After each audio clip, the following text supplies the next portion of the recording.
Okay guys, isa na namang araw ng tutorial sa Photoshop. At ngayon, ituturo ko kung paano magtanggal ng background ng isang picture na hindi solid yung background. Okay, maglagay tayo ng sample picture. So mag-open tayo. File, Open. Okay. So ito yung picture na ating tatanggalin ng background. Una natin gagawin, pag open natin ng picture, tanggalin natin yung pagkakalak ng background. So, tanggalin natin and then gawa tayo ng copy. So, press Alt, click yung ating layer 0 which is yung picture, tapos drag natin pababa. So, meron na tayong copy. So, i-off natin yung copy by clicking itong eye na to. Yeah. Then, balik tayo sa layer 0. So, ngayon, tatanggalin natin yung background ng ating picture. Sa previous tutorial ko, may ginawa akong pagtanggal ng background. Sa solid color, madali lang gamitin natin tong Magic Wand tool. Pero, hindi siya solid color. So, makikita nyo dito, pag click natin, hindi siya uniform. I-delete ko. Tingnan nyo, may mga naiiwan. So, pag di-delete, undo, tapos deselect, Control D. So, ang gagawin natin, gagamitin natin is yung pen tool. Ito. So, click natin yung pen tool. Press natin yung Z. I-zoom natin sa portion kung saan tayo mag-uumpisa ng pagdi-delete. Then, click natin tong pen tool. So, umpisahan natin dito. Mamaya na natin to so, click natin dyan. And then, click natin dito. Adjust lang natin. Konti. Tapos, press natin yung Alt. Tapos, i-press natin tong part na to para tanggalin yung isang arm niya. Para ma-disarmahan yung adjustment niya dito sa banda rito. And then, continuous tayo. Click ulit. Tapos, click natin dito. Then, i-position ulit natin yung arm niya hanggang sa makuha yung curve ng tenga. And then, press Alt again. Tapos, click natin to. So, continue natin. Press Alt, click.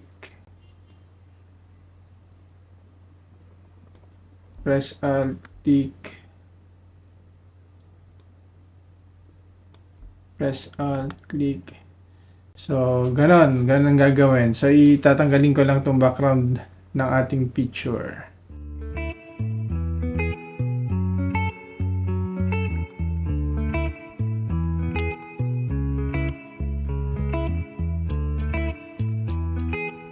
So, sa part na to, medyo hindi siya tumutugma. Mag-zoom ulit tayo. Yan. Tapos, click ulit natin yung pen tool. So, press nyo yung Z, right-click, and then zoom out para mapaliit. Yung pag-a-adjust nyo ng picture, yung scroll lang yan. Taas-baba yung scroll. Kung ayaw nyo gamitin yung scroll, ito. Click nyo lang to. Itong slider dito sa gilid o kaya slider dito sa baba para ma-adjust nyo. So, tuloy natin.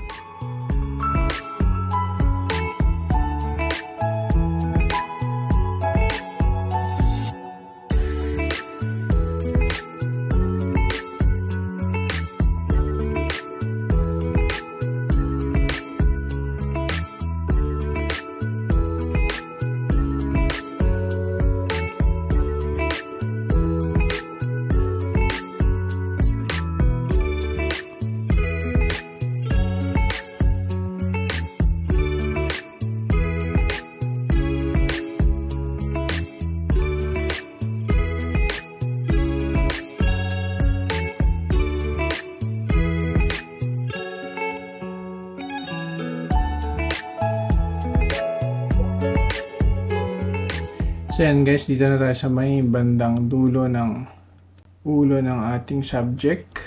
Hindi naman kailangan accurate. Gaya nito, tatanggalin ko yung ibang part. So yon. Then, press natin yung Z. Then, fit to screen natin. So yun yung selection natin. Ngayon, click natin tong pen tool. Tapos, i-right click ninyo kahit saan sa picture. Tapos, make selection. Then, feather natin 3.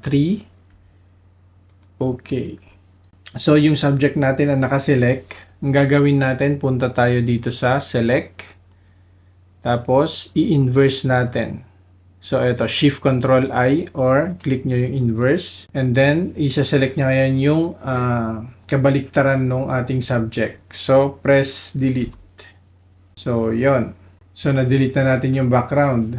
So, paano natin malalaman na maganda ang pagkakakat ng ating picture? So, nakaselect pa siya. Kita nyo, meron pang hidden line. I-control D lang ninyo para matanggal yon. Tapos, punta kayo dito sa baba. Click nyo tong plus. So, nag-create kayo ng layer 1. Yung layer 1 na yan, i-click nyo, tapos i-drag nyo pababa sa baba ng layer 0. Then, dito sa baba ng layer 0, itong layer 1, mag-shift kayo and then backspace. So, pagka-click nyo ng shift backspace, magpapakita tong window ng fill. Then, punta kayo sa contents, color. Mag-select kayo ng color na visible. So, let's say orange. Yan, then okay, then okay. So, yan. So, kita nyo dito sa may ulo, meron pang konti. So, pwede, tatanggalin pa natin yan. Pero, ganon, nakuha nyo yung idea kung paano magtanggal ng background na medyo maganda-ganda naman yung outcome nung pagkakatanggal. So, yan, tanggalin ko lang itong natitirang portion na hindi pa cleared. Gamitin din natin itong pen tool. So, make sure na nakaklik yung layer 0 nyo pag ginawa nyo yun, ha? So, yan guys. Kita nyo yung pagkakalinis ng ating picture. So, yan. So, ganun lang ang paglilinis ng picture na medyo hindi maganda ang background. Medyo magulo ang background. So, ganun lang yung paglilinis, guys. So, ayan, pwede na natin to i-move medyo dito sa banda rito para gawin natin siyang thumbnail natin. So, yan. So, nakita nyo, ganun lang pagtanggal ng background. So, pag di pa kayo nakapag-subscribe sa ating channel, please subscribe, like, and share the video. Pa-click na rin yung notification bell para updated kayo sa mga bago nating videos. Kung meron kayong tanong tungkol sa Photoshop, paki-comment na lang below at sasagutin natin yan sa mga bago nating darating na videos.